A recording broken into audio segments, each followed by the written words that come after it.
자, 시작하겠습니다.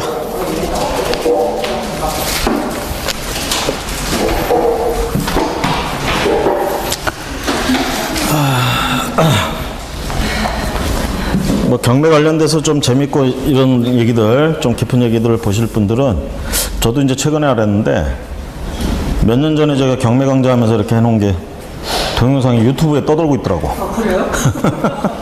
유튜브에 가서 부동산 경매 박병훈 해가지고 하면 강의들 많이 올라와 있죠. 그런데 보면 거기에 보면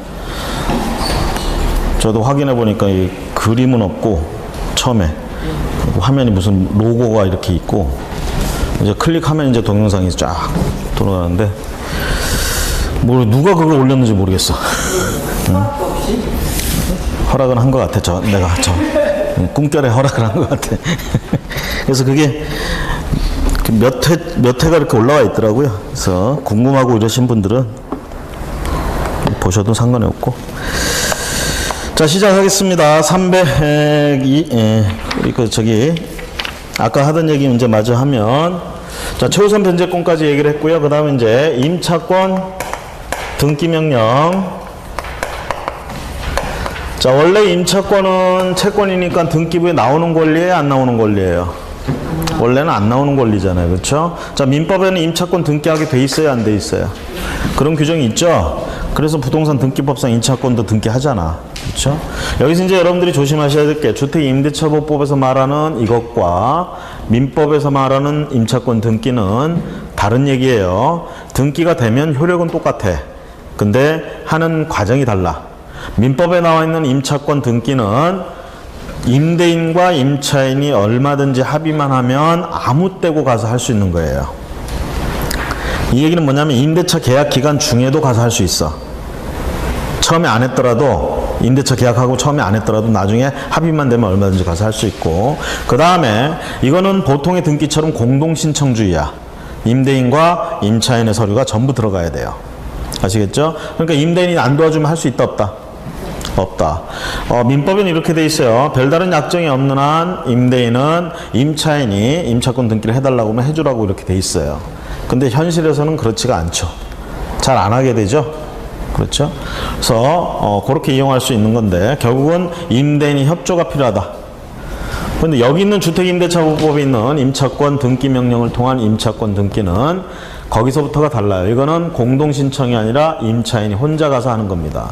그리고 가장 중요한 건 이거는 계약기간이 끝나야 이용할 수 있어요.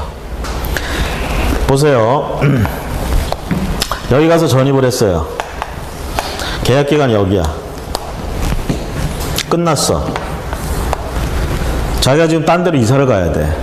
근데 중요한 건 거기도 세를 들어간단 말이야. 그럼 거기도 전입을 하고 이렇게 해야 주택임대차보호법상의 보호를 받을 수가 있겠죠. 그렇죠? 그래서 거기 가서 그렇게 하면 중요한 건 다른 데 가서 전입을 하면 여기 전입되어 있는 거 따로 빼질 않아도 이거는 없어집니다. 그러면 여기서 이게 없어진다 그러면 대항요건이 없어지는 거죠. 그렇죠?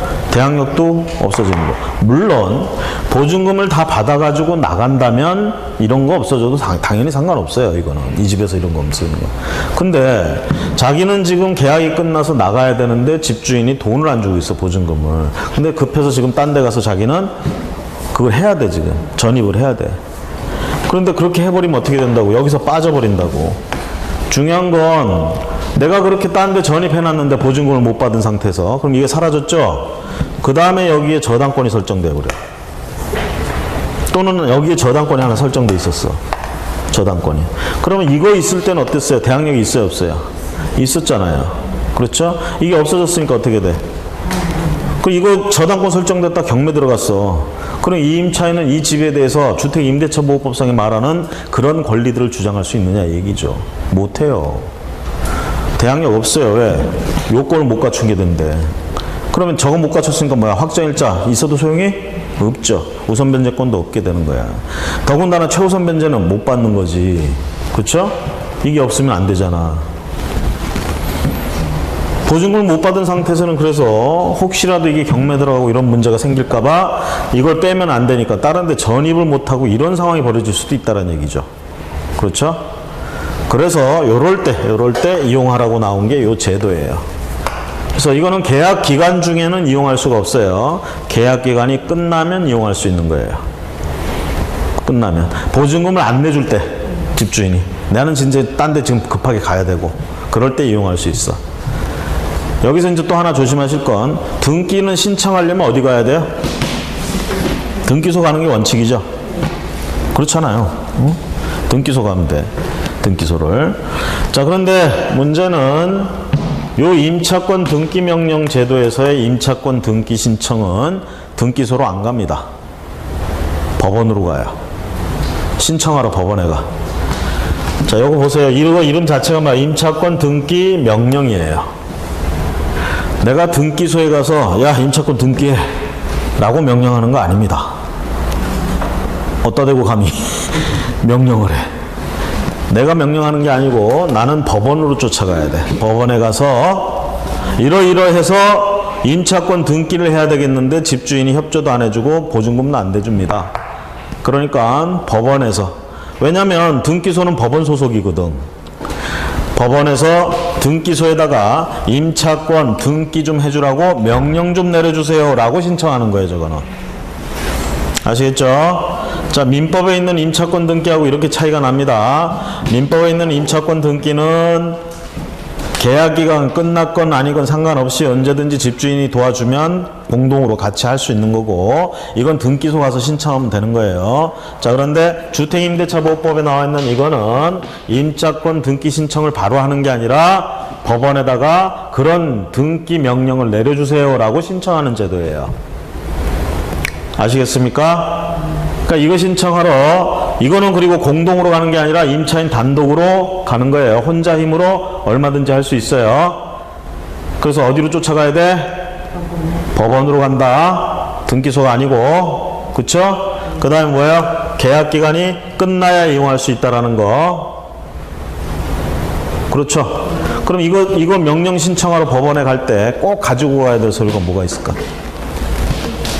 그렇지. 임대차 계약서 반드시 가져가야지. 그렇죠? 저 임대차 계약서는 자기 거 가져가면 되는 거야. 집주인 뭐 이런 거 서류 필요 없어요. 응?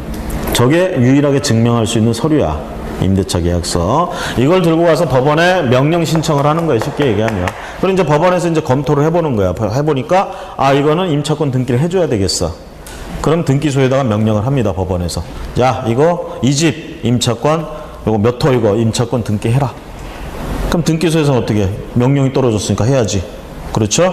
그래서 임차권, 그래서 며칠 뒤에 가보면, 그렇게 명령 떨어지고 나서 며칠 뒤에 가보면 임차권 등기가 딱 올라가 있는 거예요. 등기부에. 됐습니까? 그렇죠? 자, 그렇게 해서 임차권 등기를 했어. 여기서 등기했어요. 등기했어. 그럼 등기해놓고는 어떻게 하면 된다? 다른 데 전입해도 무방하다 이 얘기야. 등기할 때 요 날짜 전부 서류에 신청서에 써서 냅니다. 내가 언제 전입신청에 들어왔고 뭐 확정일자 받아놨으면 며칠 날 받아놨고 이런 게 다 신청서에 들어가. 그럼 등기사항 증명서 등기부에 그런 내용들이 기재가 되는 거예요. 그러니까 쉽게 얘기하면 여기서 임차권 등기 명령에 의해서 임차권 등기가 일어났어. 그러면 다른 데로 이사가서 전입을 해도 저게 사라지지 않는다라는 얘기예요. 등기사항 증명서에 그대로 남아있다라는 얘기지. 그럼 보호를 해줄 때 대항요건 갖춘 걸로 인정해준다는 얘기야. 언제 날짜로? 이날로 이날로 해야 되겠지. 이날로 할 것 같으면 이게 쓸모가 없는 제도죠. 이렇게 되면은. 아시겠어요?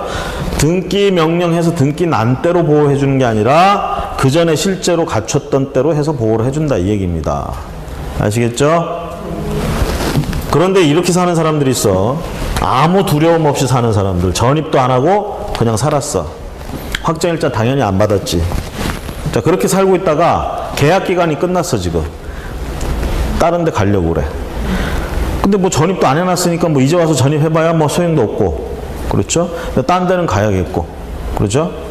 근데 보증금 안 내주고.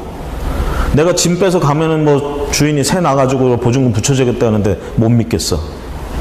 그 짐이라도 이거 놓고 가야 되나? 그죠? 이런, 그 짐 놓고 가면 뭐래. 나중에 문 따고 이거 다 드러낸 분도 소용없는데 뭐, 그쵸? 이럴 때도 요걸 이용할 수가 있어요. 아시겠죠? 그러려면 어떻게 돼? 임대차 계약서 들고 가서, 그렇죠? 그럼 이때 등기했어. 그러면 대항 요건 언제 갖춘 걸로 봐줘야 될까? 그치. 이건 앞에 날짜가 없잖아. 이때 이제 비로소 갖춘 걸로 인정을 해줘요. 그래서, 등기를 할 때, 임차권 등기 명령 할 때, 이거 하면 원래 앞에 날짜가 있으면 그 날짜로 보호가 되고, 그게 없으면 이 날짜로 보호가 된다. 됐죠? 임차권 등기 명령 제도. 자, 핵심 기억하세요. 임대차 계약 기간이 끝나야만 이용할 수 있는 제도입니다. 그러면서 등기소로 가는 게 아니라 법원에 신청하러 갑니다. 그렇죠? 그 다음 이제 존속기간에 대한 이제 우리가 얘기를 하면 2년 이렇게 얘기를 하죠. 2년. 그래서 존속기간에 약정이 없는 경우에는 2년짜리로 보고요. 2년보다 짧게 하면 2년짜리로 보고요. 그렇죠? 그러면 2년보다 짧게 하는 1년짜리 계약을 했어. 이 계약은 유효해요? 무효해요? 임대인하고 임차인하고 1년짜리 계약을 했어요. 주택임대차를. 유효야? 무효야? 이 계약은. 유효해요. 일단은 유효해. 아니 1년으로 하면은 2년으로 해야 된다면서요. 아, 상관없어요. 1년으로 유효해. 다만 이제 요렇게 살다가 요걸 법에서 뭐라냐면 2년으로 본다고 그랬으니까 요때 만약에 1년이 지나서 집주인이 너 약속한 대로 이제 나가라. 임차인 보고. 근데 임차인이 지금 사정이 생겨가지고 못 나가게 생겼어. 그렇죠? 그러면 임차인은 이때 우리가 이거 1년으로 했지만 법에 2년으로 본다고 그랬으니까 나는 1년 더 있을래 라고 주장할 수 있고요. 거꾸로 집주인이 그러면 임차인은 약속한 대로 1년이 됐어 지금. 나가려고 그래. 그 보증금 내놓으라고 얘기한단 말이야. 그러면 이제 거꾸로 임대인이 여기서 야 우리가 1년 계약을 했지만 법에 이거 2년으로 본다고 그랬으니까 내가 지금 보증금이 없으니까 너 1년 더 살아라. 이렇게 말할 수 있느냐 이 얘기죠. 그건 안 된다라는 얘기입니다. 아시겠죠? 이 법은 철저하게 임차인 위주로 만들어진 법이기 때문에 자 그래서 분명히 기억해서 2년보다 짧게 하면 2년으로 보는데요. 그 짧게 한 걸 임차인이 주장하는 건 상관이 없어요. 아시겠죠? 하지만 임대인은 주장할 수가 없어. 근데 만약에 임대인이 그 1년 돼가지고 약속을 1년 했는데 임대인이 야 보증금 내줄게 나가 그랬더니 임차인도 별말 없이 그래 줘 하고 가면 아무 일 없어요 그냥. 그건 상관이 없어. 아시겠죠? 그건 둘이 뭐 합의해서 하는 거니까. 이제 그러지 않았을 때 문제야 결론적으로. 그랬을 때 2년보다 짧게 하는 계약 원래는 유효하지만 주장을 할 때 이렇게 차이가 있다. 그 다음에 이제 묵시적 갱신이 이제 문제예요. 묵시적 갱신. 묵시적 갱신이라는 거 할 때 전에 한번 얘기했나요? 지상권 같은 거 묵시적 갱신이 있다 그랬어 없다 그랬어? 지상권. 물권인 지상권. 존속기간 30년, 15년, 5년 이런 거 있잖아. 그쵸? 지상권은 존속기간 예를 들어 30년짜리 했어요. 30년 다 됐어. 서로 아무 말이 없어. 연장돼요? 존속기간이 묵시적 갱신이 일어나? 지상권? 지상권 규정의 민법에 규정에 아무리 가서 뒤져봐도 묵시적 갱신 규정은 안 나옵니다. 준용한다는 말도 없어요. 아시겠죠? 그러니까 지상권은 만약에 연장을 하려면 반드시 의사표시를 계약기간이 끝나기 전에 해야 됩니다. 아시겠죠? 그 합의가 안 되면 묵시적 갱신 없어요. 거기는. 하지만 전세권부터는 우리가 묵시적 갱신 얘기가 나오죠. 임차권도 그렇고 여기 주택임대차도 마찬가지예요. 그래서 예를 들면 계약기간 2년으로 했어. 2년째가 딱 됐어요. 서로 아무 말 없이 이렇게 지나가. 그럼 어떻게 하느냐? 전 계약과 동일한 조건으로 다시 계약한 걸로 본다 이렇게 얘기를 해. 다만 존속기간에 약정이 없는 계약으로 보기 때문에 요거는 요때부터 기간이 2년짜리가 됩니다. 요때부터 2년. 묵시적 갱신이 일어나면 요때부터 2년. 자 그러면서 이렇게 얘기를 해요. 2년이 됐어. 묵시적 갱신이 일어났어. 한 3개월쯤 돼가지고 집주인이 그럽니다. 나가 그래요. 자 이제 나가라. 임차인이 우리 묵시적 갱신이 일어났다. 이런 계약은 2년으로 보기 때문에 나는 앞으로 1년 9개월을 여기서 더 살 거다 라고 주장할 수 있다고요. 거꾸로 임차인이 3개월 만에 나 나갈래 했어. 그때 임대인이 야 묵시적 갱신이 일어나면 자동으로 2년이 된대. 너 앞으로 1년 9개월 남았잖냐. 더 있어. 나 보증금 없어. 이렇게 주장할 수 있느냐 얘기죠. 이거 못해요. 아시겠죠? 철저하게 임대인에게 적용되는 겁니다. 이거. 그쵸? 임차인이 보호를 받는 거예요. 임대인이 주장을 못하는 겁니다. 아시겠죠? 그럼 만약에 임차인이 만약에 한다. 나가겠다. 해지 통고를 한다. 그러면 대신 보증금 마련할 기간을 줘야 돼. 어떻게 하느냐? 3개월 뒤에 해지 효력이 나타난다. 3개월 뒤에 해지된 걸로 본다 이 얘기예요. 자, 그래서 존속기간에 약정이 없이 묵시적 갱신이 일어났다 그러면 존속기간에 약정이 없는 걸로 본데 법에 그 해석이 막 굉장히 문제가 많았어. 존속기간에 약정이 없는 것으로 본다.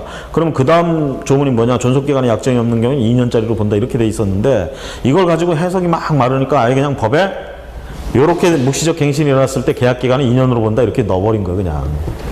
근데 이 2년은 임대인한테 적용되는 거예요 사실은. 임차인은 구애받지 않습니다. 자, 그 다음에 언제까지 그러면 얘기가 없이 가면 그 묵시적 갱신이냐? 여기 계약기간 끝나기 한 달 전, 그리고 6개월 전, 요 기간 안에 만약에 달리 계약을 하고 싶다 그러면 요 기간 안에 얘기를 해야 돼요. 요 기간, 집주인은 요 기간 안에 얘기를 해야 돼. 요 기간 안에 얘기를 안 하고 지나가 버리면 묵시적 갱신이 일어나는 거야. 주장을 안 받아줘요. 아시겠죠? 이 임대는 얘기할 때 요 기간 안에 해야 돼. 1개월, 6개월 했을 때, 이거 5개월이야, 요. 5개월간. 요 사이에 얘기를 해야 돼. 이러이러한 조건이 아니면 너랑 더 이상 계약을 안 하겠어. 그런 말들을 여기서 해야 돼. 임대인은. 임차인은 언제까지 해야 되느냐? 그냥 한 달 전에만 얘기하면 돼요. 아시겠죠? 이게. 자, 우리 교재로 좀 정리를 해보고 갑니다. 317페이지. 주택임대차보호법 적용 대상. 자, 적용. 니은번 해보세요. 무허가 주택, 심지어는 미등기 주택, 건축물 대장의 등재 여부와 상관없이 사실상 주거용으로 사용하면 이 법이 적용된다. 기억하세요. 제가 아까 무허가, 불법 막 이렇게 얘기를 했어. 그런 것도 다 주거용으로만 실제로 쓰이고 있으면 이 법에 적용을 받아서 요건 갖췄냐 안 갖췄냐 이렇게 따진다라는 거. 됐죠? 자, 그 다음에 이제 문제는 법인한테도 이 법이 적용되느냐. 자연인에겐 당연히 이 법이 적용됩니다. 임차인란에 사람 이름이 들어가, 대한민국 국민 이름이 들어가. 당연히 이 법에 적용을 받습니다. 그렇죠? 이거 한번 물어볼까요? 여러분들 타워팰리스 가보셨어요? 저도 한 번도 안 가봤어요. 타워팰리스 주상복합이죠? 그쵸? 자, 20층에 아파트가 있어요. 요 아파트, 예를 들어서, 201호를, 보증금 5억에, 보증금 5억에, 보증금 10억 좀 합시다. 보증금 10억에, 월 차임 200만원 하고 계약하고 들어갔어. 자, 이 사람은 주택임대차보호법상 임차인이에요? 아니에요? 타워팰리스에 보증금 10억에 들어갔어. 자, 이 법으로 보호해준다 안 해준다? 주택임대차보호법으로 보호해준다 안 해준다? 10억씩 그 사람은 임차인 아니에요? 그 201호는 2001호 예를 들면 그 주거용이야 지금. 그쵸? 그리고 이 사람은 사람이야 지금. 자연인. 응? 대한민국 국적을 가지. 주택임대차보호법 적용돼요. 이 얘기를 왜 하냐면 보증금이 얼마냐는 이 법이 적용되는데 요건이 아닙니다. 아시겠죠? 주택임대차에서는. 근데 상가건물 임대차에서는 얘기가 틀려. 상가건물 임대차보호법이 적용되려면 보증금이 얼마냐가 중요해. 일정액을 넘어가면 그 법이 적용되지 않는다예요. 아시겠죠? 무조건 대신 이제 상가건물 임대차보호법에 나와 있는 모든 규정이 적용되지 않는다는 아니고 일부 규정이 적용되지 않는다 이 얘기입니다. 근데 주택임대차보호법에서는 그런 얘기가 없어요. 보증금이 얼마든 상관없어. 임대차 계약서만 존재하면 돼.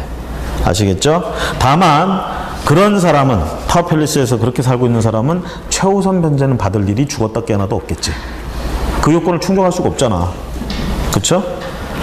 아시겠죠? 그래서 기억을 하세요. 주택임대차보호법에서는 보증금이 얼마냐는 중요하지 않습니다. 적용되느냐 여부에 있어서. 그렇죠? 자, 그런데 이제 문제는 외국인 같은 경우 적용되느냐 얘기. 자, 외국인은 어떻게 한다 그랬어요? 외국인도 사람이죠? 적용돼요, 이거? 조심하세요. 우리나라에 불법 체류자는 안 됩니다. 합법적으로 들어온 친구들. 합법적으로 들어온 친구들이라는 건 출입국 관리소에 인정을 받고 들어온 거야. 그리고 얘들은 옮길 때마다 체류지 변경신고 같은 걸 하게 돼 있어. 그럼 얘들이 체류지 변경신고했다 그러면 얘들은 주민등록번호가 없기 때문에 외국인 등록번호라는 걸 이제 부여받아요. 그거 가지고 들어온단 말이야. 합법적으로 들어온 애들은. 그러면서 얘들이 옮겼으면 얘들은 주민등록을 안 하고 체류지 변경신고라는 걸 해. 그러면 법에서 뭐라고 하냐? 체류지 변경신고 했으면 주민등록 한 걸로 인정해준다 이렇게 해요. 그래서 보호해준다 이 얘기입니다. 이 법으로. 그 다음에 이제 법인이 문제라고 그랬잖아. 법인. 보통의 법인은 임대차 계약을 해서 임차인란에 법인 이름이 들어가면 민법상 임차인으로 인정받을 수가 있어요. 왜? 민법에는 권리의 주체 그러면 자연인과 법인이 권리의 주체. 임차권도 권리잖아. 그쵸? 가질 수 있는데 주택임대차보호법으로는 보호받지 못하는 게 원칙입니다. 법인은. 아시겠죠? 그래서 법인 같은 경우에는 법인으로 뭐 세를 얻었다 하더라도 임대차 계약서상에 법인 이름이 들어가면 안 되고 사람 이름이 들어가야 돼. 그래서 직원 이름으로 했다가 어때? 직원이 보증금 들고 튀잖아. 그렇죠? 그래서 이런 문제들을 해결하기 위해서 이제 나오는 거야. 법인도 일정한 경우에는 보호를 받을 수 있게. 가장 대표적인 게 아까 얘기한 중소기업법에 의해서 기숙사로 쓰려고 이렇게 해가지고 회사 명의로 임대차 계약서 들어갔어. 이런 경우 보호해준다고. 이 법으로 보호해준다고. 아시겠죠? 원래는 안 되는데 이런 경우 보호해주는 거야. 그거 말고 또 이제 뭐가 있냐면 아까 한국토지주택공사 같은 애들이 임대사업 하려고. 그쵸? 일반인의 물건을 임대차 했어 애들이. 임차인으로서 다시 세를 놓겠죠? 서민들한테. 그럴 때 그 토지주택공사 이름으로 계약서에 들어가 있다. 보호해줍니다. 자, 그 얘기가 디귿번에 나와 있어요. 디귿번. 다음 페이지. 미음번, 리을번. 디귿번과 리을번에 그 얘기가 나와 있고요. 미음번의 외국인 얘기 말씀드렸죠? 그렇죠? 오늘이 마지막 날이죠, 우리? 어? 5월, 6월번 마지막 날이죠, 오늘? 어? 마지막 날인데 힘들어 안 내서 왜? 아, 다음 주에 날 또 만나야 돼? 문제풀이? 응? 자, 좀만 참으서 몇 달만 참으면 돼. 아시겠죠? 자, 미음번의 외국인, 그 다음에 출입국관리법 해가지고 소개해놨는데 그거는 뭐 미리 말씀드린 정도 내용만 알면 되시겠고요. 그 다음에 주택임대차보호법 적용 제외해서 나오는데요. 기획번의 두 번째 줄 공장, 점포 이런 것들. 또한 계약 당시 비주거용이었던 건물을 임차인이 임의로 주거용으로 개조한 경우 적용되지 않는다. 자, 임차인이 공장을 임대차 했는데 처음에 임대차 목적은 공장을 운영하려고 했단 말이야. 그런데 만약에 이게 망해가지고 그냥 집으로 써야겠다. 그러면 임차인이 그냥 지 임의대로 주거용으로 해가지고는 이 법 보호받지 못합니다. 만약에 임대인의 동의를 얻어가지고 집으로 개조해서 쓴다. 이건 인정해줘요. 주택임대차보호법으로 보호해줍니다. 거기 임의로 주거용으로 개조한 경우는 보호해주지 않는다는 얘기예요. 자, 나머지 니은과 디귿은 예로서 이제 그 여관 같은 거 인정해주느냐 안 해주느냐, 다방 같은 거 인정해주느냐 안 해주느냐 이런 게 문제인 거예요. 이게 왜 많이 문제가 됐냐면 주택임대차보호법은 1980년부터 시행이 되고 있어요. 상가분무 임대차보호법은 2002년도인가부터 시작이야. 그럼 뭔 문제가 생기냐면 여러분들 저기 40평 50평 해가지고 삼겹살집 이렇게 하고 있는 사람들 있잖아요. 그죠? 그 사람들이 대개 이제 영세업자들 보면 때 어떻게 하느냐, 자기 가족이 또 거기서 살아. 어? 뭐 12시 밤 12시까지는 장사하고, 그쵸? 그리고 이제 장롱 같은 거 이렇게 세워놨어. 그 뒤에 이렇게 돌아가 보면 조그맣게 이렇게 사람들이 잘 수 있게 거기서 꼬마 하나가 자고 있어. 살림집으로 쓰는 거지 그 부분을. 그렇죠? 그럼 이 사람들이 결국은 어떻게 하느냐, 전입도 거기 해놓고 장사를 한단 말이야. 그러다가 그게 점포가 경매 들어갔어. 이 사람도 상가건물 임대차 보호법이 없으니까 대항력 같은 거 인정 못 받아요. 그냥 일반 임차인 취급받는 거야. 우선 변제권 없어요, 당연히. 배당 들어가서 없어. 최우선 변제 당연히 없지. 이 사람들이 기댈 건 뭐냐? 아, 나 여기서 전입해서 살고 있었다 이거죠. 그 주택임대차보호법 주장하는 거야. 자기들은 적용받아야 된다.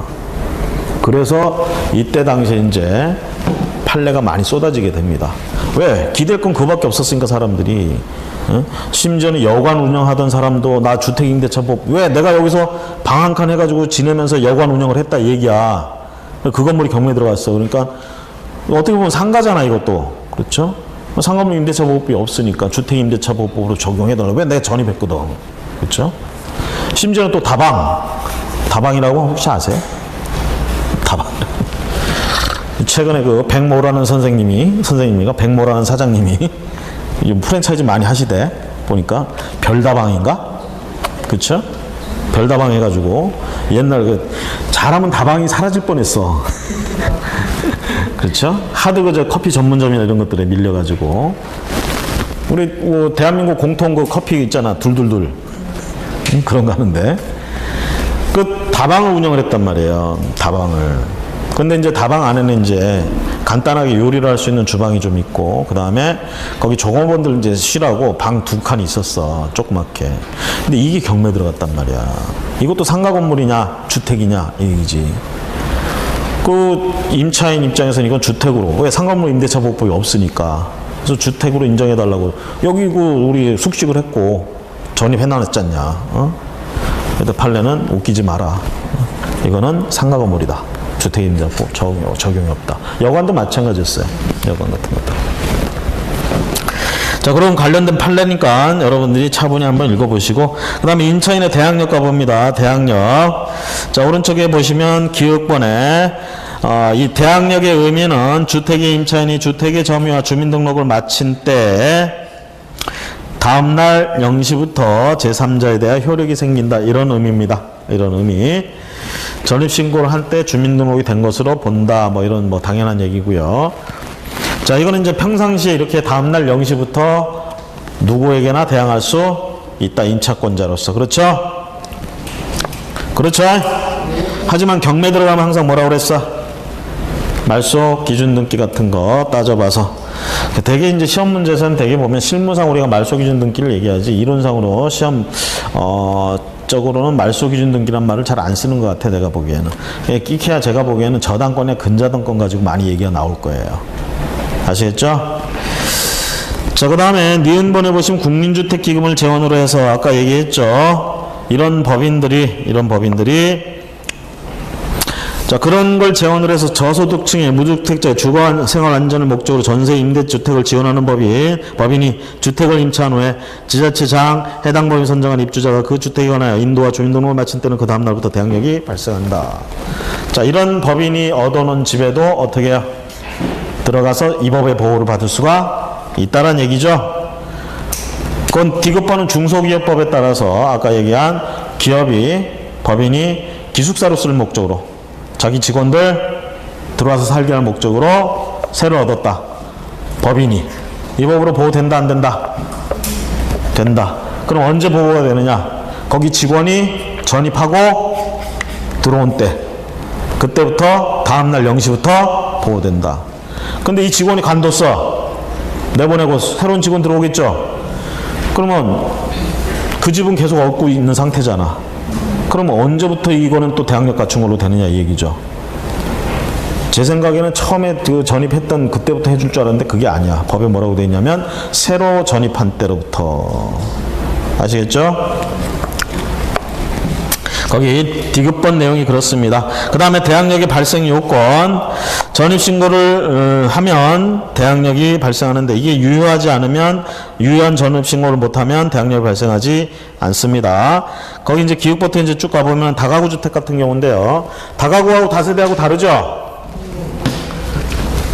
다세대는 어디에 분류가 들어가? 공동주택. 다가구는? 그러니까 다세대는 공동주택, 즉 아파트 같은 거죠? 그쵸? 101호하고 102호가 같은 물건이야, 다른 물건이야? 다른 물건이에요, 다세대에서는. 다가구에서는 그놈이에요. 아시겠죠? 그래서 예를 들어서 우리가 집원, 자, 100에 1번지, 그 다음에 여기.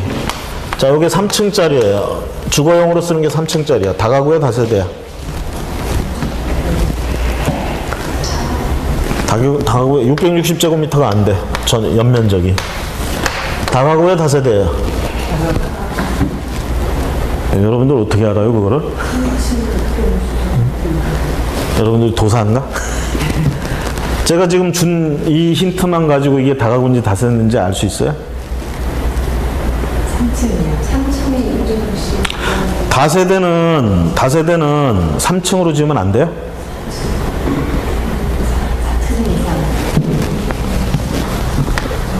5층부터는 뭐라고 불러? 아파트. 4층 이하는? 공동주택 분류할 때. 5층부터는 아파트. 4층 이하는? 연립이나 다세대. 얘들을 뭐로 구분해? 660제곱미터로. 넘어가면 연립, 안 넘어가면 다세대. 그쵸? 그렇죠? 또 중요한 거는 다가구는 3층, 주거용으로 쓰는 게 3층 이하. 그렇죠? 연면적 660 넘으면 안 돼. 자, 다세대는 3층으로 지으면 안 돼, 안 돼? 하지 말란 말이 없잖아. 이거 3층으로 지어버리면 다가구하고 비슷하게 생겼어요. 똑같이. 심지어는 안에서 들어가면 101호, 102호 문패 붙은 것도 다 똑같아. 응? 그래서 이것만 가지고는 다세대냐 다가구냐 구분할 수가 없어요, 사실은. 가장 정확한 건 대장, 건축물 대장 띄워봐야지. 건축물 대장에는 다세대인지 다가구인지 올라가 있다고요. 아니면 등기사항 증명서를 띄워보시던가. 자, 등기사항 증명서를 띄면 어떻게 되죠? 여기 다세대면 101호 해가지고 띄면 101호만의 등기부가 따로 나오죠. 여기 다가구면 101호란 말은 나오질 않아요. 이거 전체가 하나의 등기부로 나와. 자, 다세대 등기부는 특징 뭐예요? 표제부가 2개 나와요. 아파트 등기사항 증명서 전에 한번 제가 입에 거품 물고 설명했죠? 아, 입에 거품을 안 물었나? 공동주택하고 단독주택의 가장 큰 차이점 등기사항 증명서로서 보면 표제부가 하나 나오느냐 2개 나오느냐. 공동주택은 2개가 나와요. 단독주택은 하나가 나와. 일반적인 등기사항 증명서는 원래 그래. 표제부가 하나 나와. 근데 공동주택, 특히 집합건축물 있죠? 구분 등기되어 있는 것들은 전부 표제부가 2개 나와요. 아시겠죠? 그래서 우리가 등기사항 증명서를 띄워보면 표제부가 2 나온다? 다세대. 그쵸? 660 안 되잖아. 그렇죠? 만약에 이게 표제부가 하나 나온다. 다가구. 그렇죠? 자, 이게 다가구라고 해봅시다. 여기 101호에 있는 거하고 102호에 있는 거하고 의미가 있어요? 없어요? 차이가 없습니다. 왜? 구분 등기 안 돼 있기 때문에 이거 전체 하나예요. 그래서 어떻게 되느냐? 여기 있든 여기 어딘가에 있다 이렇게 돼. 그래서 이게 다가구일 경우는 주소가 여기까지 굉장히 정확해야 됩니다. 아시겠죠? 이게 근데 다세대다 그러면 호수까지 정확해야 돼요. 이게 실제로 그런 일이 있어요. 막 신축공사 해가지고 다 해가지고 지금 사용 승인 떨어질 때쯤 되면 마무리할 때야 지금. 그럼 그때부터 막 새를 놓는다고. 사실 그 전부터 막 새를 놓지. 예? 이 건물 분양하는 팀이나 뭐 이런 애들은. 그러죠? 근데 여기 이제 다세대라고 해봅시다. 자, 아직 문짝들 안 달았는데 요렇게 101호, 102호 붙일 거래. 그래서 요걸 지금 내가 새로 얻겠다 이게 얘기야. 이거 다세대로 될 건데. 요거 구분 등기 할 건데 요거 101호. 그래서 계약서에 101호 이렇게 썼어요. 써가지고 계약서 쓰고 내가 주민등록 신고하러 가서 101호라고 하고 전입이 됐어. 그리고 나서 이게 다 준공 떨어지고 나서 소유권 보존 등기가 나옵니다. 근데 문짝을 이걸 여기로 들고 갔어. 101호, 102호, 103호가 된 거야. 난 여기서 지금 살고 있어요. 이런 경우들도 있어요. 간혹 가다가. 건축물 대장상의 기준 해가지고 여기 103호야 지금. 그냥 무심코 며칠 이렇게 지나다가 문짝 다 붙였길래 이렇게 지나다가 오늘 딱 보니까 103호라고 붙어있어. 난 101호인데. 그쵸? 빨리 가서 알아봐야 됩니다. 빨리 가서. 전입신고 나 101호라고 했거든. 그럼 나는 공부상으로 어디 들어가 있는 거야? 여기 들어가 있는 거야. 근데 인도는 이거 받았죠? 자, 여기 지금 주민등록 플러스 인도 된 거야? 주민등록이 안 된 거죠? 여기는. 여기는 주민등록은 됐는데 인도가 됐어, 안 됐어? 안 됐잖아. 둘 다 요건 못 간충해야 되는 거예요. 이런 경우가 생겨. 신축 건물 같은 경우에. 그러니까 여러분들이 만약에 개업공인중개사로서 중개를 할 때 신축 건물 같은 거, 왜냐면 앉아서만 기다려가지고 물건 수집할 수가 없어. 막 돌아다녀야 돼. 에? 손님 없을 때 막 돌아다녀야 돼. 돌아다니면서 보니까 어디를 주로 봐야 하고, 공사하는데 꼭 그냥 지나가면 안 돼. 그 공사하는 사람들 중에 꼭 이렇게 진두지휘하는 사람이 있어요. 그 사람한테 가서 번호를 따야 돼. 왜? 분명히 그거 저기 팔거나 새로 올 거거든. 그게 물건인 거예요. 그렇죠? 그럴 때 그거 나중에 중개해 줄 때, 임대차 계약해 줄 때 이거 조심하셔야 돼, 이거. 그러면 이 임차는 한번 생각해 봅시다. 101호라고 들어갔는데 103호야. 그럼 만약에 이거 경매 들어가면, 요 101호, 요 103호 경매 들어가면 여기서 아무것도 자기 권리를 주장할 수가 없어요. 인정 못 받아. 그럼 나중에라도 알았어. 어떻게 해야 될까? 빨리 가서 주소 정정을 해야 되겠죠. 그러면 이날 전입했는데 나중에 여기서 고쳤어. 언제로 보호받을까? 이 얘기죠. 이거냐 이 얘기죠. 이런 게 이제 보통 보면은 특수 주소 변경이니 뭐니 이렇게 해가지고 떠요. 어떤 걸로 보호해 주는 게 합리적이야, 원래? 이걸로 해줘야 될 것 같죠? 근데 이걸로 해줘요. 고친 때부터야. 고친 때부터 제대로 전입이 됐다, 이 얘기예요. 효력이 발생한다. 이거는 제대로 안 됐기 때문에 인정이 안 해준다는 얘기. 해석하지 마. 그나마 그래도 어떻게 나중에라도 알아서 빨리 가서 이렇게 하는 게 그나마 나은 거야. 아시겠죠? 자, 그런 얘기가 그 뒤에 나옵니다. 그래서 이게 다세대일 때는 연립일 때도 마찬가지고 아파트일 때도 당연히 마찬가지지. 뭐? 이 호수까지? 만약 건물이 여러 개다 그러면 동수까지 다 정확히 해야 되겠지. 하지만 다가구일 때는 어떻게? 단독일 때 다가구일 때는 여기까지만 정확하면 된다. 아시겠죠? 자, 101호 문자 보고 딱 했는데 103호라고 붙어 있어. 아무 상관없어요, 다가구에서는. 아시겠습니까? 자, 그런 얘기들이 거기 쭉 나오고 있습니다. 살펴보시고요. 다음 페이지 넘어가서 확정일자와 우선변제권. 자, 임대차 계약 증서상 이제 확정일자를 받는다라는 얘기고, 요걸 받아놓으면 확정일자만 가지고는 아무리 효과가 없다고 그랬죠? 예? 확정일자만 가지고는 아무 효과가 없잖아. 아침들 안 드셨어요? 내가 한번 밥 사줘? 응? 자, 아침들 드시고 옵시다. 기운들 내시고. 자, 확정일자, 임대차 계약증서상의 확정일자만 가지면 아무 효과가 없습니다. 뭐도 있어야 돼? 대항력권도 갖추고 있어야 돼. 결론적으로 대항력이 발생돼 있어야 확정일자도 힘을 받는다. 그렇죠? 자, 확정일자까지 다 요건을 갖췄다 그러면 우선변제권 있다는 얘기고, 우선변제권은 이때 우선변제권은 누구보다도 우선해서가 아니고 시간 순서대로 우선해서란 얘기죠. 시간 순서대로 자기 차례 되면. 자, 그 다음에 확정일자 부여기간 이렇게 나와 있는데요. 뭐 이런 것까지 시험 문제 나올까 싶은데, 일단은 우리가 옛날엔 동사무소라고 했고 지금 주민센터라고 부르죠. 주민센터에서 해주는데, 여기 말고도 확정일자는 법원에서도 찍어줘요. 확정일자 등기소에도 찍어줘. 이게 이제 상가건물하고 좀 달라. 상가건물 임대차에서는 세무소에서만 찍어줍니다. 확정일자를 세무소에서만 찍어주는데,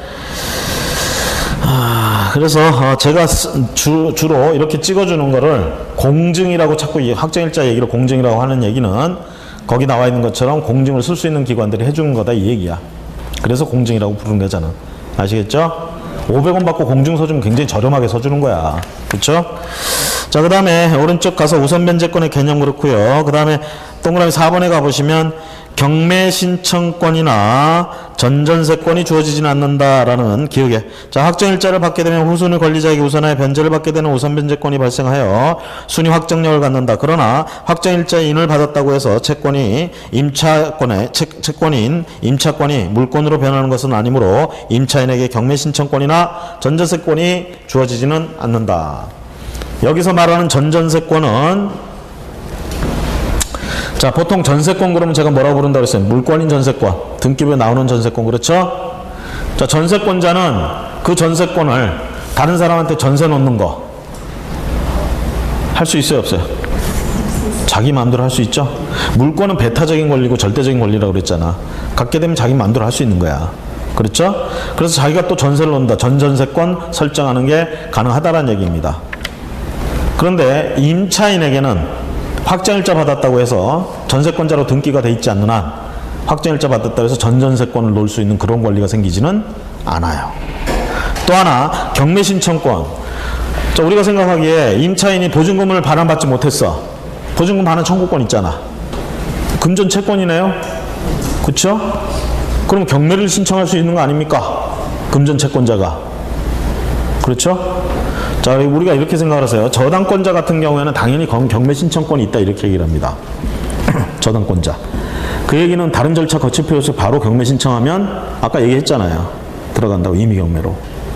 근데 보통 임차 보증금 반환 청구권을 가지고 있다는 금전 채권이죠. 채권 가진 사람들은 어떻게 해야 된다 그래서 채권만 가진 사람은 바로 경매 신청 들어가도 소용이 없다고요. 뭘 받아야 돼? 판결이나 이딴 걸 받아야 된다고 그랬죠? 그렇죠? 그래서 임차인이 만약 임대인이 보증금을 안 내준다 그러면 임차인 입장에서는 너 한번 저기 해봐라 그래서 집주인 그 집을 경매 신청하고 싶다 해서 바로 경매 신청하러 가면 퇴짜 맞아요. 뭐부터 해야 되느냐? 보증금 반환 청구 소송부터 제기해야 돼. 아시겠죠? 그래서 보증금 반환 청구 소송 제기해서 그거 판결이 나와서 그 판결문 들고, 그러니까 보통이 금전채권자하고 똑같아. 임차인도. 그래서 바로 경매를 신청할 수 있는 경매 신청권은 확정일자 받았다고 해서 생기는 게 아닙니다. 아시겠죠?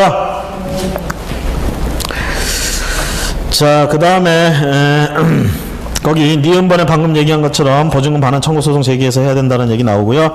그 다음에 5번에 가보시면 우선변제권의 승계 그러는데, 우선변제권 다음 금융기관 등이 우선변제권을 취득한 임차인의 보증금 반환 채권을 계약으로 양수한 경우에는 양수한 금액의 범위에서 우선변제권을 승계한다.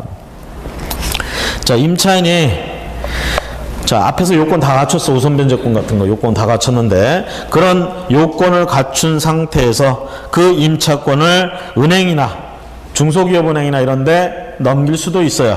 그렇죠? 그럼 요런 기관들이 받았을 경우에는 임차인이 얻었던 그 지위를 고스란히 넘겨받는 걸로 인정해가지고 우선변제권 같은 거 다 인정해주겠다. 그런 뜻입니다. 그 다음에 넘어가셔서 그 디귿번, 리을번 다음 페이지에 그 체크해서 보시고요. 그 다음에 괄호 4번에 소액임차보, 소액임차인. 소액임차인의 우선변제권, 최우선변제라고도 얘기합니다. 자, 아까 얘기했죠. 최우선변제를 받으려면 확정일자가 필요하다, 필요 없다? 필요 없다. 뭐는 갖춰야 된다? 대항요건 언제까지? 경매등기 나기 전까지는. 강제경매든 임의경매든 경매등기 나기 전까지는 대항요건을 갖춰야 된다. 그렇죠? 자, 그 다음에 소액임차인의 우선변제권의 범위. 자, 현재 거 보시면 오른쪽에 서울특별시 1억 원 이하면 3,400만 원. 그 다음에 수도권 정비 과밀억제권요 8천만 원 이하면 2,700. 그 다음에 광역시 그럼 6천만 원 이하면 2천만 원. 광역시 중에 서울특별시 근처에 있는 게 뭐가 있어요? 인천광역시 있죠? 이 서울특별시를 주변으로 해가지고 되게 서울이 이렇게 있으면 여기 인천 경인지역 해가지고 경기도 일대 일부 해가지고 이렇게 해서 과밀억제권역으로 지정이 돼요. 과밀억제권역. 그럼 아까 얘기한 과밀억제권역에서 8천만 원 이하면 얼마 해준다고 돼 있어 거기? 2,700만 원 해준다. 현재. 그 다음에 이제 인천광역시는 거기, 인천광역시는 그러면 밑에 광역시에 들어가느냐? 거기서 빼고 위에 과밀억제권역으로 해결합니다. 거기는. 그래서 광역시 저 밑에 가면 뭐야? 대전광역시, 부산광역시, 광주광역시 뭐 이런 애들 있죠? 이런 애들은 6천만 원 이하 2천만 원 보호해 줍니다. 그 외의 지역에서는 5천만 원 이하인 임차는 1,700만 원. 자, 거기 과밀억제권역이 어떤 지역들인지 표로 저기 해놨어요. 굳이 그거 외우실 필요는 없고, 이런 일대가 이렇게 과밀억제권역이구나. 과밀억제권역 말 그대로 풀어보세요, 지금. 무슨 뜻이야, 그게? 여기 과밀억제권역. 너무 많이 몰렸다, 이 얘기야. 그러니까 그걸 억제하겠다, 이 뜻이에요. 그러니까 여기 뭐야? 사람이 많이 몰리는 데는 이유가 있죠. 뭐 때문에? 일자리가 많고, 뭐 할 게 많으니까 오는 거 아니야. 그럼 일자리가 많아진다는 거, 공장 같은 거 자꾸 들어서면 어떻게 돼? 일자리가 많아지는 거잖아. 즉 억제한다는 건 그런 걸 못하게 하는 거예요. 아시겠죠? 그래서 억제.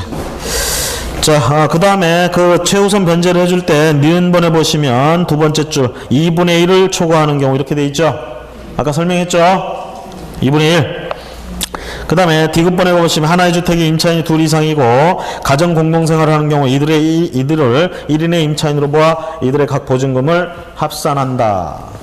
자, 어떤 경우가 있었냐면 예를 들어서 부부가 세를 얻어가지고 삽니다. 보증금이 2억이야. 서울에서 2억이야. 경매 들어갔어. 최우선 변제 받을 수 있어요, 없어요? 지금 현재만 놓고 봐도. 보증금 2억이라니까? 최우선 변제 받을 수 있어요, 없어요? 1억 원 이하여야 되는데 2억이잖아. 그렇죠? 그 남편이 이제 묘수를 생각해냅니다. 이혼하자. 서류상으로 이혼하자. 이혼해서 건넌 방은 네가 쓰고 이 방은 내가 쓰고 너 보증금 1억 나도 보증금 1억 우리 최우선 변제 받자, 이 얘기야. 물론 얘들이 우선 변제권 이런 거 다 갖춰놓고 그래서 순서에 들어가서 보증금 2억을 다 챙길 수 있다, 일부라도 챙길 수 있다, 그럼 이딴 짓 안 하겠지. 그런 걸 할 수 없는 상황이에요, 지금. 순서가 한참 뒤쳐져. 그래서 한 푼도 못 건지게 생겼어. 그래서 생각해놨는데 최우선 변제인데 이것도 보증금 1억 원 이하여야 된대. 자기들은 2억이잖아. 그래서 어떻게 생각해? 야, 이혼하자. 그 보증금 1억씩 나누자. 그것 때문에 나온 얘기예요, 이거 지금. 가정 공동생활을 한다. 그쵸? 가족으로 본다, 이 얘기예요. 그렇기 때문에 이거 보증금 합산해서 계산하게 됩니다. 그러니까 혹시라도 여러분들이 이런 일을 당했을 때 이혼해서 이렇게 쪼개려고 해봐야 소용이 없습니다. 아시겠죠? 괜히 이력에 스크래치만 가는 거야. 자, 그 다음에 3번에 우선 변제권 적용 배제해서 소액 임차인의 우선 변제권 적용 배제, 담보권 설정 시기. 아까 그런 설명을 했죠, 제가. 내가 지금 현재 1억 원 이하 이걸 적용받느냐 아니면 옛날 걸 적용받느냐, 이거는 내가 들어간 때를 기준으로 하는 게 아니라고요. 담보물권 설정 시, 담보물권이 앞에 존재하고 있다 그러면 그거 설정 시의 기준으로 한다, 이 얘기입니다. 그걸 동그라미 3번에 기억해서 설명하고 있어요. 다음 페이지 그 표도 거기까지만 해서 보여주고 있습니다. 다음 페이지 니은에 가보시면 임차권 등기가 격려된 경우 그 이후에 임차인은 최우선 변제를 받을 수 없다. 자, 아까 임차권 등기 명령 제도 있죠? 그 임차권 등기 명령 제도를 이용해서 201호에 있던 사람이 보증금을 안 내주니까 계약기간 끝났고 딴 데는 가야 되겠고 그래서 그냥 나가면 안 된다고 그랬죠? 임차권 등기 명령 신청을 해가지고, 물론 여러분들 생각에 이거 임차권 등기 명령 신청하면 돈 안 드느냐? 돈 들어가요. 법원에서 어차피 명령해가지고 하는 게 등기잖아. 그 필요한 돈 들어가. 그럼 그 임차인이 내요? 이게 원래 돈을 낼 돈이 아니었잖아, 이게. 그쵸? 그 임차인은 나중에 이것까지 다 반환받을 수 있습니다. 어쨌든. 자, 이렇게 해서 임차인이 임차권 등기 명령 제도를 이용해서 임차권 등기가 돼 있어. 201호요.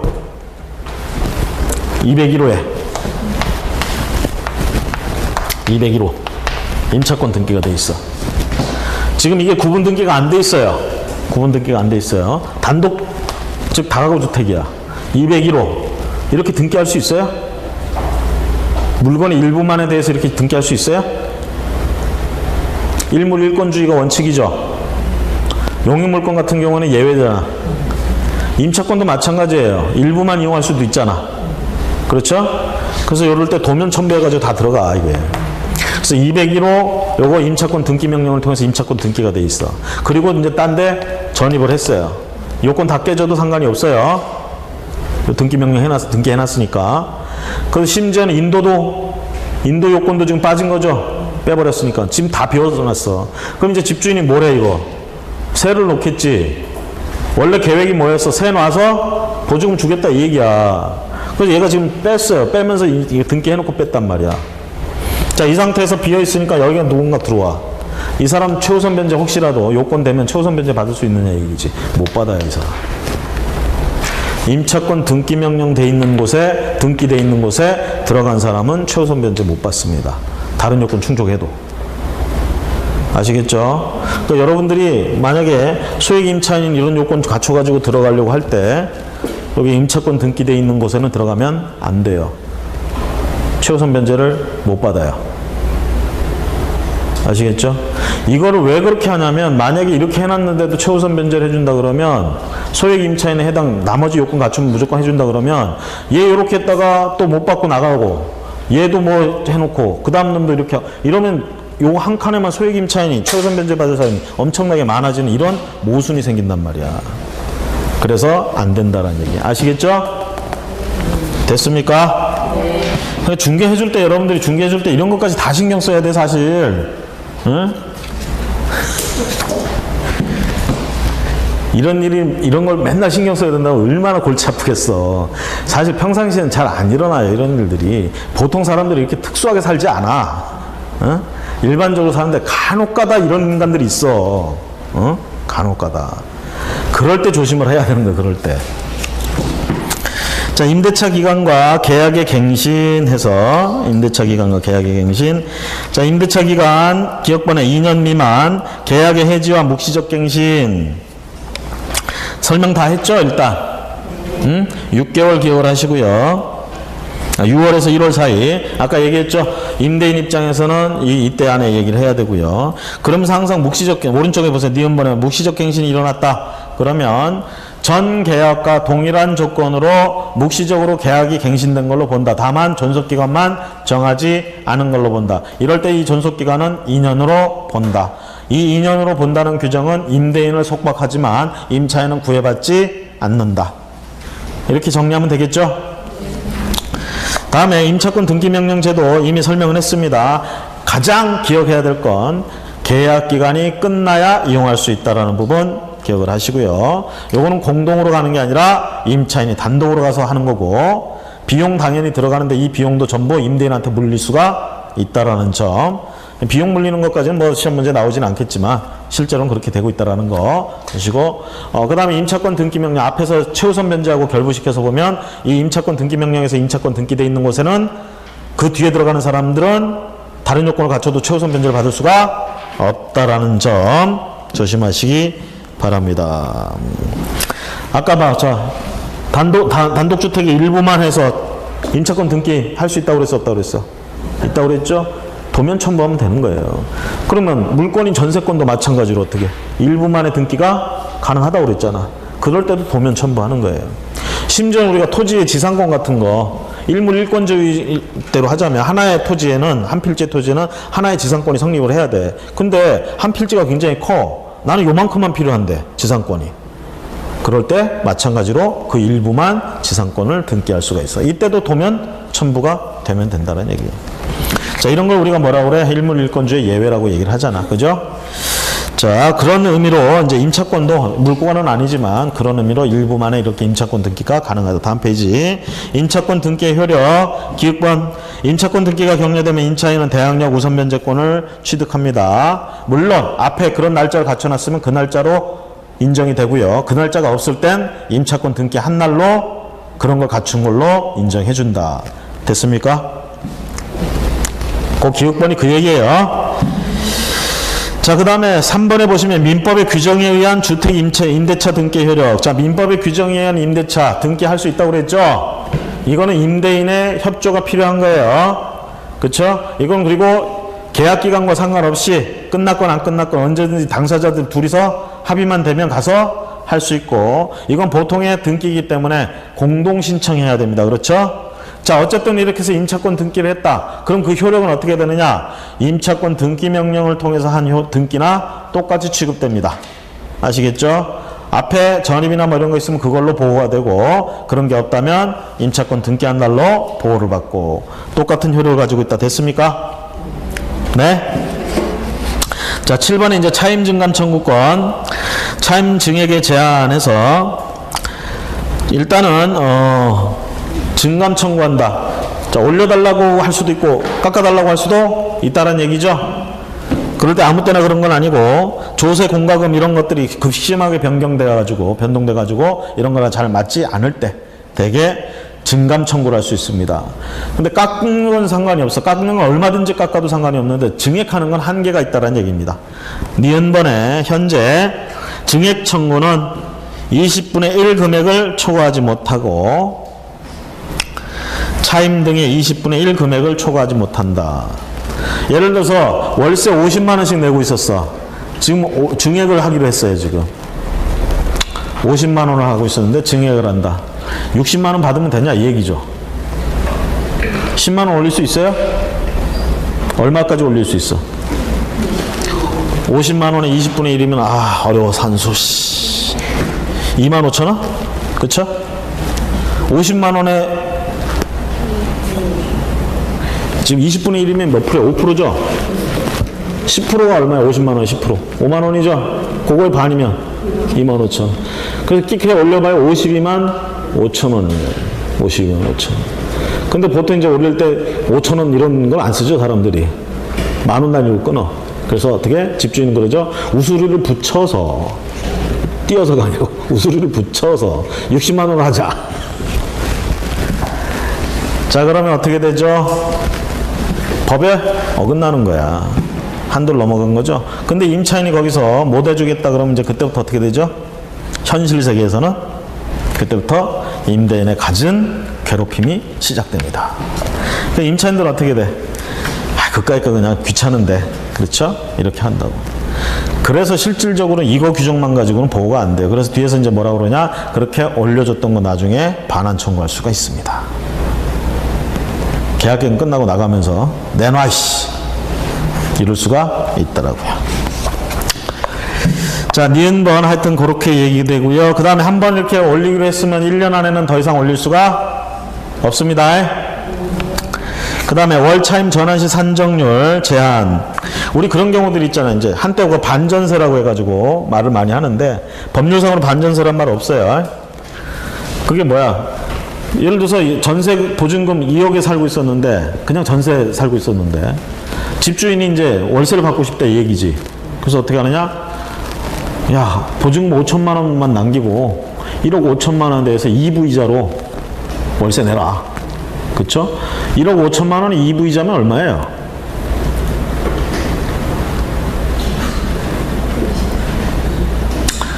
여기서 이제 말하는 2부라는 게 20%라는 얘기죠. 응? 1억 5천만 원에 20%면 얼마야? 1억 5천만 원. 1억 5천만 원. 1억 5천만 원에 1,500만 원이 10%잖아요. 3천만 원. 3천만 원에 2분, 부니까.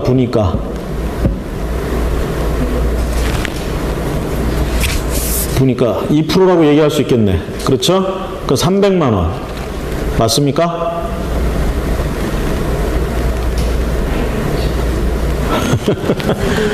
괜히 어려운 걸 주문했네. 어려운 걸 주문했어.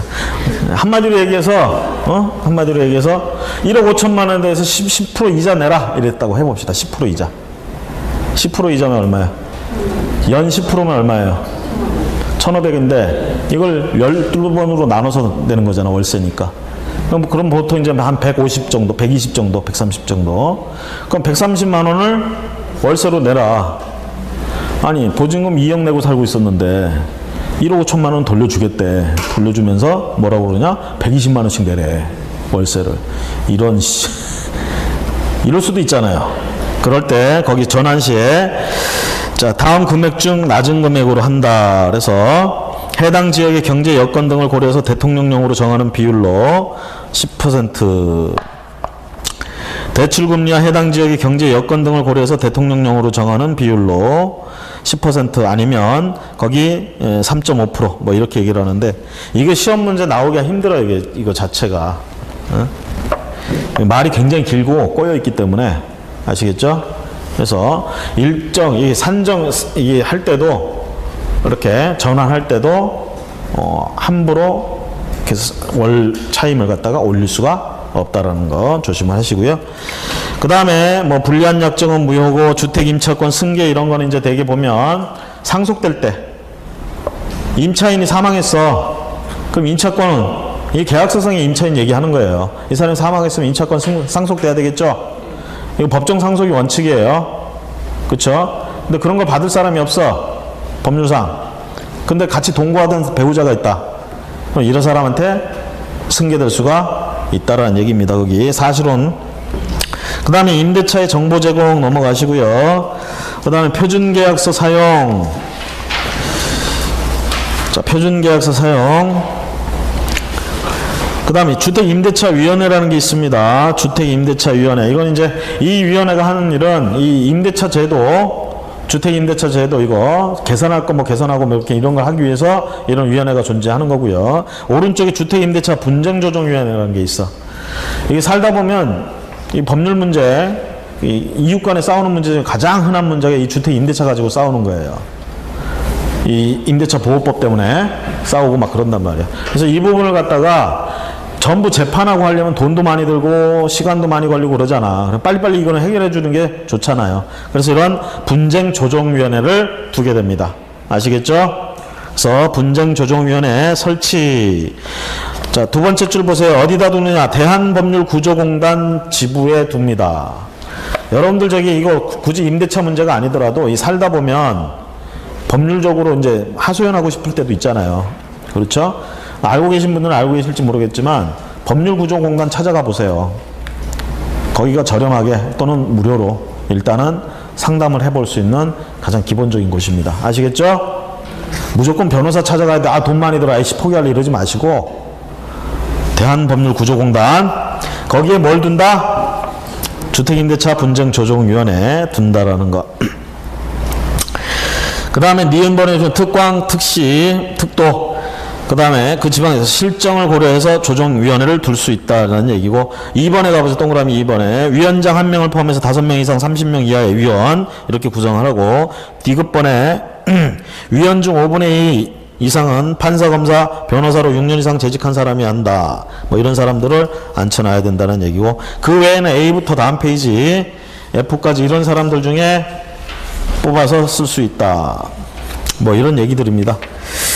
자, 조정위원회까지 우리가 시험 문제를 이 조정위원회가 뭘 하는 데고 어디에 둔다 이 정도만 알면 될 것 같은데 그 구성원까지 또는 뭐 자세한 이렇게 물어본다 그러면 제가 보기엔 아니라고 보여져요. 우리가 중개할 때 조정위원회가 어떻게 구성되니까요 뭐 갖고 와서 뭐 이렇게 얘기할 건 아니잖아. 그렇죠? 자, 그래서 나머지는 그 조정위원회 가는 얘기인데 앞에 얘기한 것처럼 그 부분만 좀 보시고요. 잠시 쉬었다가 334페이지 상가건물 임대차 보호법 보도록 하겠습니다.